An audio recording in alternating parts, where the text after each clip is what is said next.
शुरू करते हैं बांका लोकसभा क्षेत्र का रन। बांका लोकसभा क्षेत्र कई मायने में महत्वपूर्ण क्षेत्र है।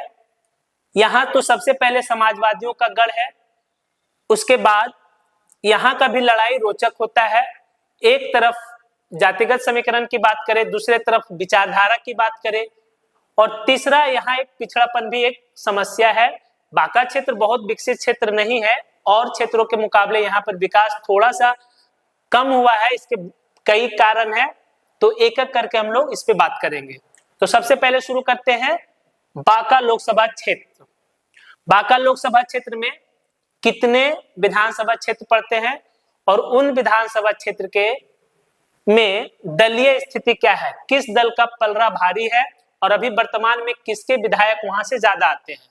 ये वर्तमान में बांका निर्वाचन क्षेत्र जो है उसमें आपका क्या है, 6 विधानसभा क्षेत्र है। टोटल 6 विधानसभा क्षेत्र है। पहले देख लीजिए, पहला है सुल्तानगंज। सुल्तानगंज भागलपुर जिला से है और अभी वहां के जो विधायक हैं वो है ललित नारायण मंडल, जदयू के हैं। दूसरा जो है अमरपुर, जयंत राज कुशवाहा, जदयू से है। तीसरा है धौरैया, SC/ST रिजर्व सीट है, तो वहां से भूदेव चौधरी राजद के विधायक हैं।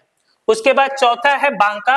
बांका राम नारायण मंडल बीजेपी के विधायक हैं। उसके बाद है कटोरिया, ये भी ST, बिहार में जो ST के लिए एक आरक्षित सीट है वो इसी लोकसभा क्षेत्र में पड़ता है और वो है कटोरिया। कटोरिया से निक्की हेम्ब्रम बीजेपी के विधायक हैं। उसके बाद बेलहर, बेलहर से मनोज यादव जदयू के विधायक हैं।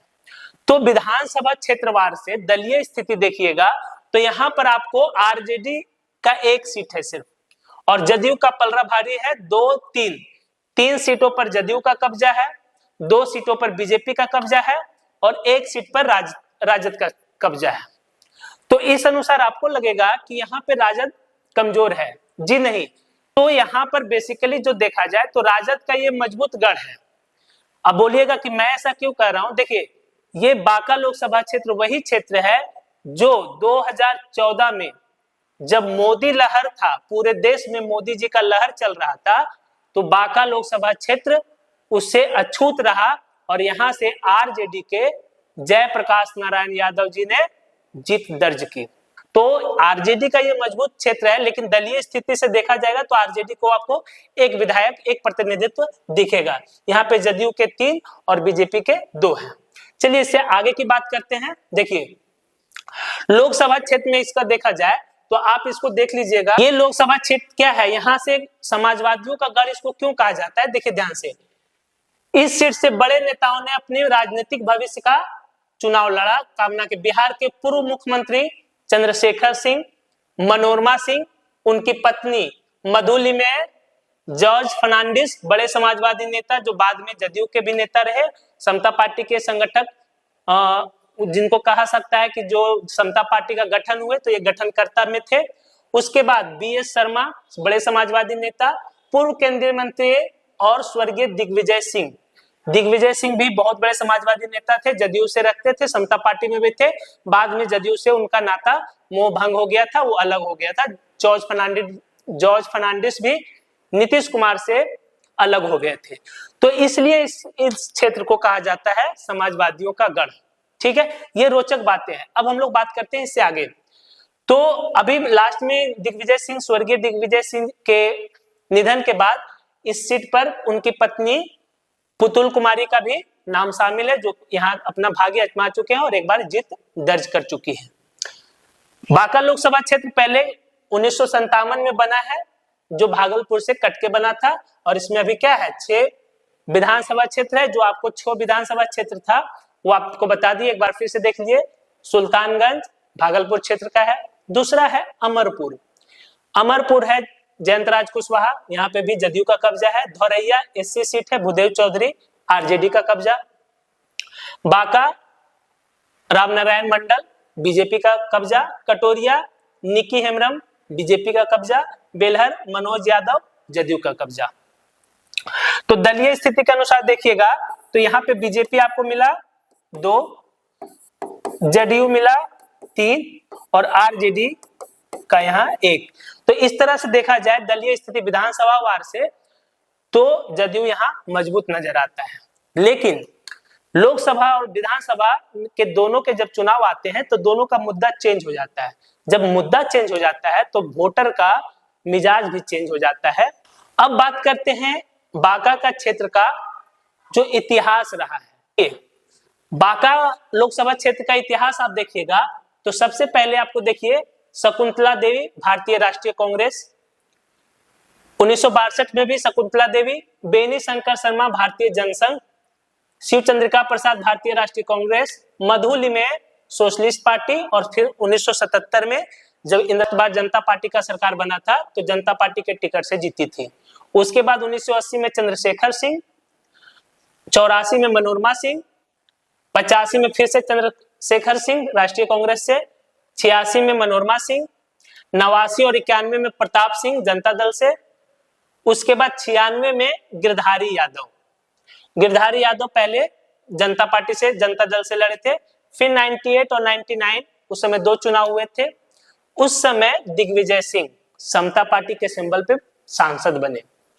उसके बाद समता पार्टी से जनता दल यूनाइटेड का गठन हुआ तो फिर वो 1999 में जनता दल यूनाइटेड के टिकट से सांसद बने। 2004 में क्या हुआ, फिर से ये सीट आरजेडी के कब्जा में आ गया और 2004 में आरजेडी के टिकट पर गिरधारी यादव सांसद बने। उसके बाद 2009 में फिर से दिग्विजय सिंह सांसद बने और इस बार वो उनका नाता जदयू से टूट चुका था और वो निर्दलीय यहाँ से विधायक बने। तो उनका इस क्षेत्र में दबदबा है, समाजवादियों का इस क्षेत्र में दबदबा है और जातिगत समीकरण भी इस क्षेत्र में हावी रहता है।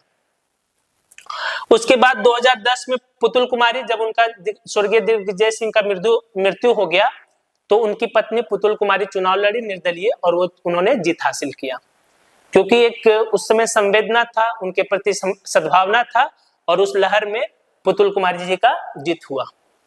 उसके बाद 2014 में जब मोदी लहर था तो उस लहर में भी सोचिए कि जातिगत समीकरण और ये क्षेत्र इतना छूता रहा कि वहां से जयप्रकाश नारायण यादव राष्ट्रीय जनता दल से सांसद बने।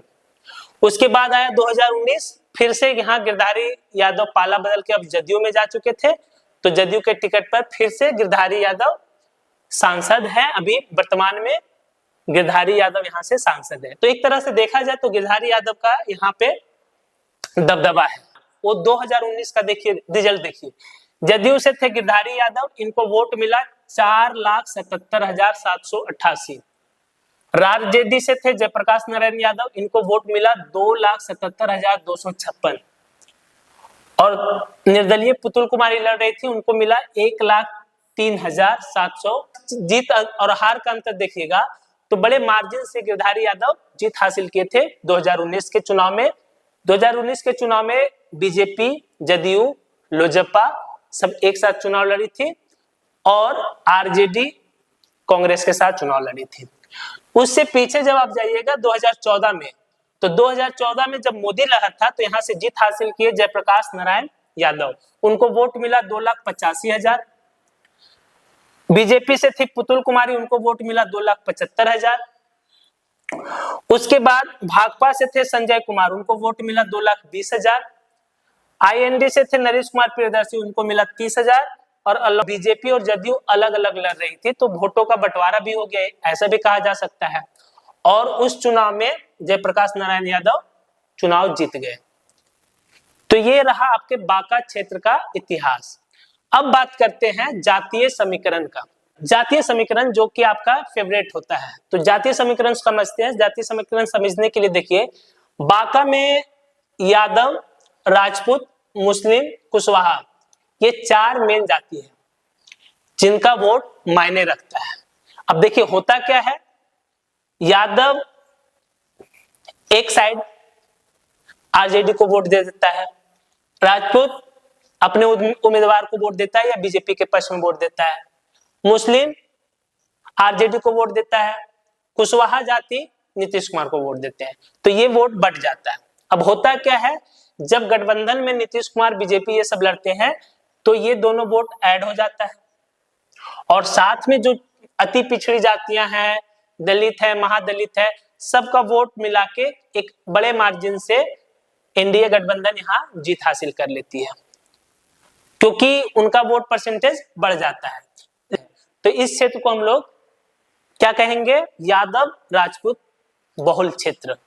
ठीक है, उसके बाद अब इसके बाद आता है कि इसके बाद 2024 में क्या होगा। 2024 में किसका पलड़ा भारी होगा, कौन कौन पहलवान यहां से अपना किस्मत आजमाएंगे। देखिए 2024 भी क्लियर है। किस तरह से क्लियर है, ये सीट इंडिया गठबंधन से आरजेडी लड़ेगी, उनका उम्मीदवार तय है जयप्रकाश नारायण यादव। दूसरे तरफ से जदयू के सिटिंग सांसद है गिरधारी यादव, तो उनका टिकट कटेगा नहीं। अगर सपोज कर लीजिए कि एनडीए गठबंधन में जदयू को यह सीट नहीं मिलती है तो क्या होगा, यहां फिर से कह रहे हैं स्वर्गीय दिग्विजय सिंह की पत्नी पुतुल कुमारी और उनकी बेटी जो कि मौजूदा समय में विधायक भी है श्रेयसी सिंह भी इच्छा रखती है कि इस क्षेत्र से अपना किस्मत आजमाया जाए, और बीजेपी चाहेगी कि ये सीट अपने पाले में करे, क्योंकि अभी गठबंधन में सीटों का फाइनल फार्मूला आया नहीं है। तो अगर ये सीट बीजेपी को जाती है तो श्रेयसी सिंह और पुतुल कुमारी दोनों में से कोई एक एनडीए का उम्मीदवार होगा। उसके साथ साथ अगर ये सीट जदयू के पास होगा तो जदयू से गिरधारी यादव उम्मीदवार होंगे। तो यहां से जब दो यादव, दोनों तरफ से दो यादव लड़ते हैं तो जीत दूसरे पक्ष के यादव का ज्यादा संभावना बढ़ जाती है।